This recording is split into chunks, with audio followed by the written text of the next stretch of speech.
Hey guys, welcome back to my channel. Unless of course it's your first time here, and then so welcome to my channel. My name is Sean, sometimes known as the Beast, and this is my entry of sorts into Trevor over at Fumes of Hatred. He's just, well, he's well surpassed actually 400 subscribers. Full disclosure, I've only been following Trevor for just over a week. I think I saw his channel first mentioned on by Mattox on Deep Shadows, but watched his video, and some of the questions he asked sort of piqued my interest. I watched quite a few of his videos since then. He seems like a really genuine, down-to-earth guy, extremely knowledgeable about the stuff he listens to, not afraid to court controversy because of, you know, the woke brigade. Oh, you can't listen to that because they preach this and they preach that. And if Trevor's like 99% of us in the VC, I would think just because he listens to a band's music doesn't necessarily mean he buys into their whole ethos, their beliefs and such like. Anyway, I'm waffling. So, 4 questions. Question 1. If you could resurrect 4 artists from the dead, whether it be individual musicians, a band or a period of a band. Well, for me, first one is, and for a change I'm not going to show Number of the Beast, it would be Clive Burr. For me, most of you, if you've watched any of my videos, you'll know Maiden were my introduction to heavy metal. Listening to Clive Burr play the drums, I'd never really listened to anybody do what he did. Now, I am a fan of Nico McBrain. I think he's done a cracking job, you know, since Clive Burr left. But for me, it would be superb to listen to what Maiden would have gone on to, how they may have developed if Clive Burr stayed in the band, stayed as the drummer, and if he'd left Maiden and done some other projects. I'm not actually aware of if he did any more projects, I'm not sure, possibly he did, but yeah, Clive Burr, 1,000,000%, I'd definitely, if possible, get him back. Next up, and slightly more obvious, is this gentleman, Cliff Burton. For me, one of the most important bass players that's ever picked up a bass. The way he developed, or he changed the direction the Metallica were going in the short period of time he was there, was just phenomenal. It would have been interesting to see where they would have headed, or personally, I don't think the gentlemen in the band were capable of matching Cliff musically in the direction he seemed to be going. So whether or not he would have thought, you know, enough's enough, let Metallica do what they do, and he went off and did something completely different. But wherever it would have been, I'm pretty sure it would have been absolutely world class. Absolutely phenomenal, inspirational, generational talent. So, Cliff Burton. Next up is a young lady that was in the band Phantom Blue. This lady here, she's called Michelle Meldrum. Now these were a very hard rock, all girl. I mean, this is a really good album, to be fair. But Michelle left the band and started her own band called Meldrum, who were a lot heavier than these ladies. They had a more almost industrial feel, and it would have been fascinating to see which direction her career went in. Absolutely superb guitarist, very different to a lot of the all-girl groups back then. She was an absolute, is virtuoso too big a word? I'm not sure it is, but yeah, so that one is Michelle Meldrum. And lastly, I would go for for me, the best voice in rock and heavy metal, and that's RJD. Now, you can't say he was taken too early, because obviously he had a stellar life and he seemed to enjoy every moment of it. The talent that this man possesses, the voice that this man possesses, epitomises to me. If somebody says, would you name a rock singer, a metal singer that I should use to get into metal, I would always say RJD. He's on my favourite Sabbath album, which is Heaven and Hell. Everything he does is, the quality shines out in his voice. Not all of his albums are, you know, they certainly aren't classics as such, apart from probably the first 5 that's in this box set, to be honest. And he has made some stinkers. But there's one undeniable fact, sorry, is his voice never seemed to wane, or even when he was really, really poorly near the end of his life, his voice was still absolutely superb. So that's my answers for question 1. Now, question 2 is, list 1 to 4 album releases or pressings you desire to own that amass a total of $400, highest price on Discogs. Well, American dollars at the moment, as I'm filming this, it's equivalent of about £318 in the UK. So when I first started getting into death metal, which was around the start of lockdown,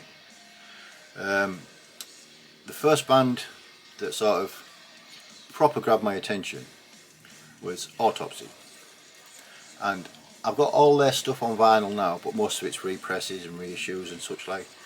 I would love to own both Severed Survival and Mental Funeral on the original pressings.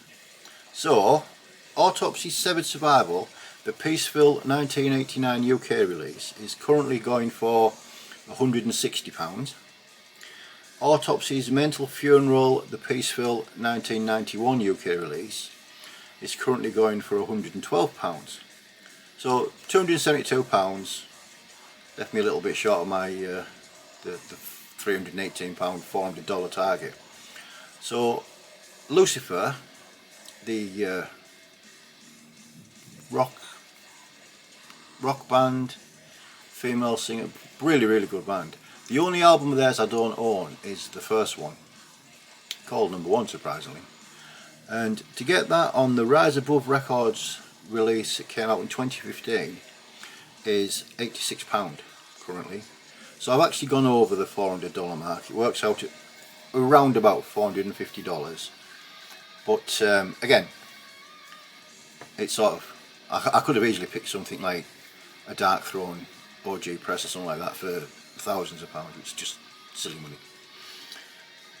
Question 3 was, list 4 concert memories that stand out, whether it be funny, sad, irritating, etc.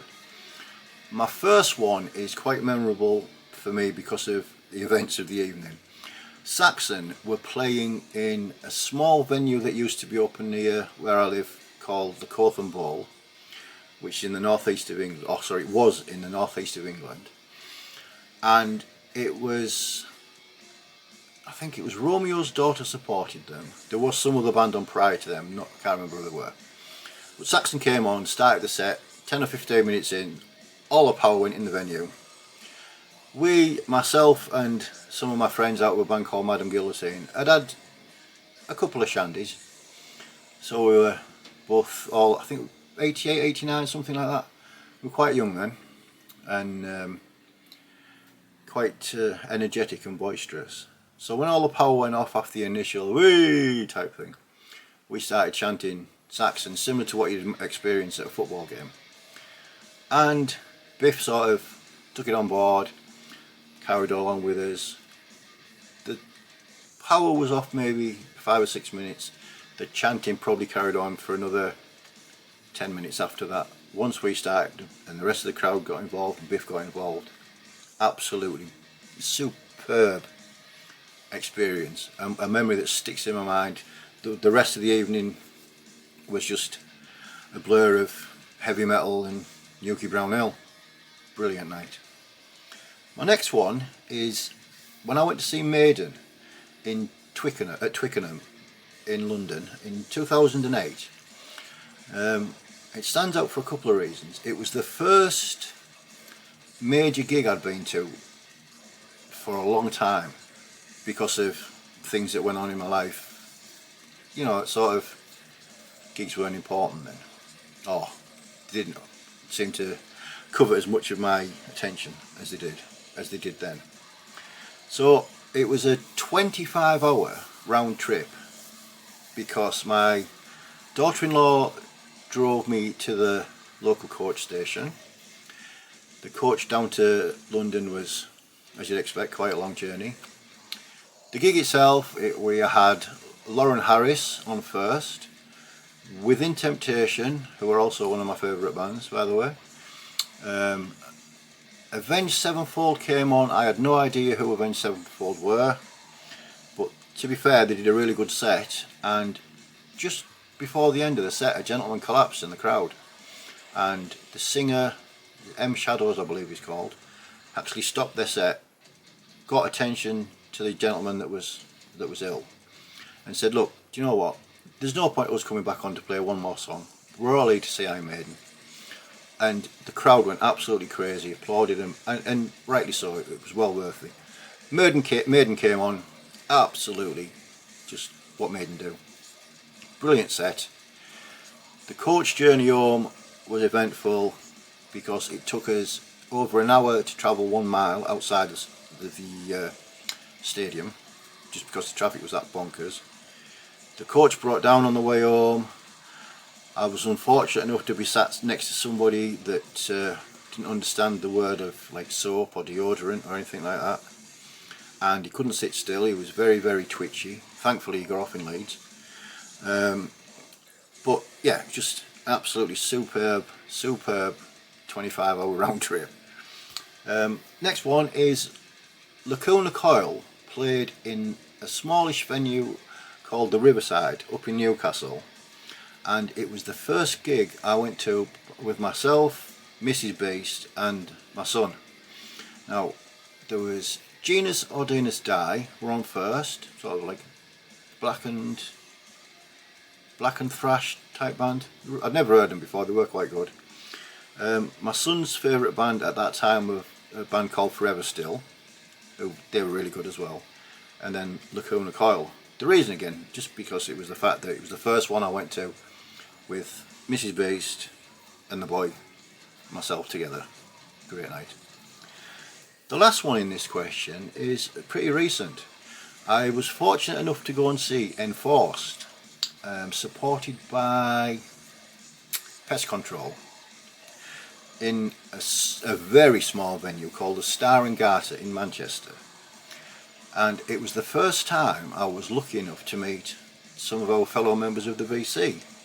So in attendance that night alongside myself and Mrs Beast and one or two other people, Mark G with a C was there, Simon the Beardy Red Viking was there, Johnny Mac, Rock and Metal Plus, and the thing that sticks in my head was I knew these gentlemen through social media, through YouTube and such like. Meeting them in person, it wasn't like meeting a stranger, even though technically they were strangers. It was just like you'd been mates for years. Great night, really nice people, and just a superb gig memory. So that's the end of that one. Question 4 is list 4 of the best bands you've seen live due to a catalogue or a performance. Number 1 for me, probably getting very boring, but it's always going to be Iron Maiden. I've seen Iron Maiden countless times and I've never yet been disappointed when I've seen them. They're one of those bands that they put on, they're a professional band that put on a professional show. All the lights and bells and buzzers and whistles and stuff like that. So Maiden's number 1. Next band is Anthrax. Now the reason I say that is, again, they're a band I've seen a lot. Anthrax were my gateway to thrash metal, which probably for the last 25-30 years has been my go-to genre of metal. I absolutely love thrash metal, and when I first heard Among the Living, It just completely blew me away. It wasn't Iron Maiden, it wasn't Saxon, it wasn't Motorhead. It was something different, and it was something I got on board with a lot sooner than Metallica, a lot sooner than Slayer, a lot sooner than Megadeth. Actually, my thrash journey was sort of Anthrax, Testament, Exodus. Them three for a long time were like my go-tos with thrash. Obviously, then you get to understand how good Metallica were and how good Cliff Burton was and stuff. So yeah, Anthrax always be up there with one of my best bands I've seen live. These next two are very recent, and they're also very, very just incredible. I was fortunate, again, to go to the Dead of Winter Festival up in Scotland this year with a plethora of the BC people, and the guys put on a fantastic show with 11 bands on. You can't really say this band was better than that band, this band was better, because they were all superb that day. There wasn't a single like poor performance by any of the bands that we saw. But two of the highlights are these next two. One was Penny Coffin. Now, Penny Coffin released an EP last year called Conscripted Morality, and it was my release of the year. Everything about that record just oozes brilliance, magnificence. So I was apprehensive at the thought of seeing them, and what if they aren't as good as what they've released? Yeah. Oh, my shiny kid. They were absolutely superb, phenomenal, brilliant set.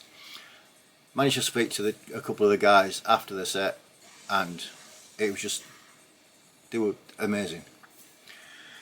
So that was a highlight, and then the last band of the night was Malediction.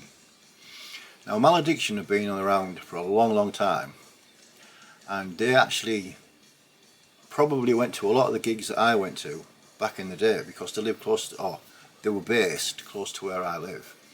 So when I was gigging around with my friends in Madame Guillotine, the Malediction boys were probably in the same area, same venue, same gigs and such like.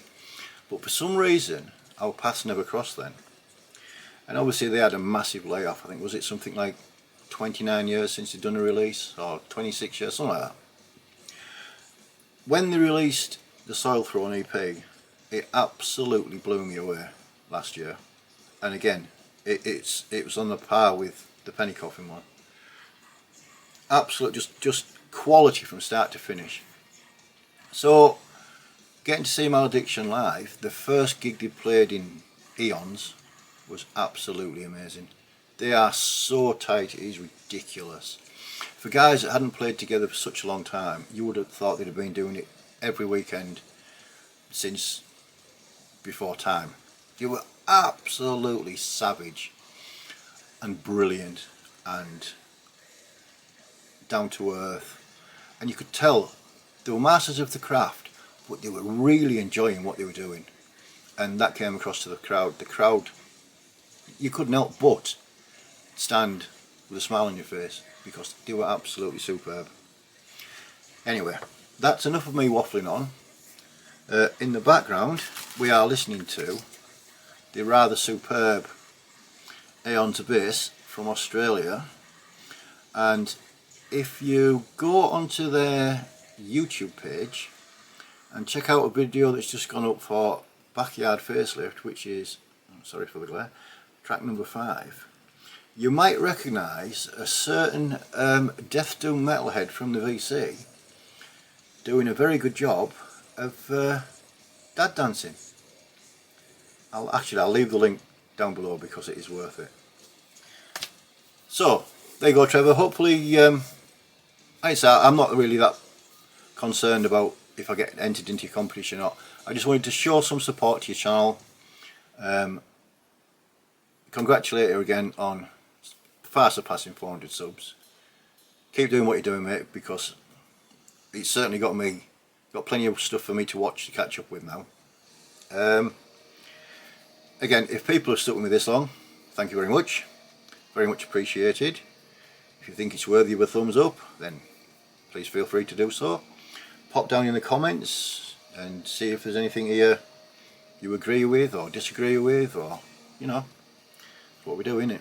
And until next time, yeah, I think I might do something slightly different with my next video. Rather than just being a collection update thing, I might dig some of the old stuff out, and that Phantom Blue record sort of, it's sat on the desk looking at me and I haven't spun it for a while, so yeah, we might do something slightly different. Anyway, stop waffling, Sean, it's time to go.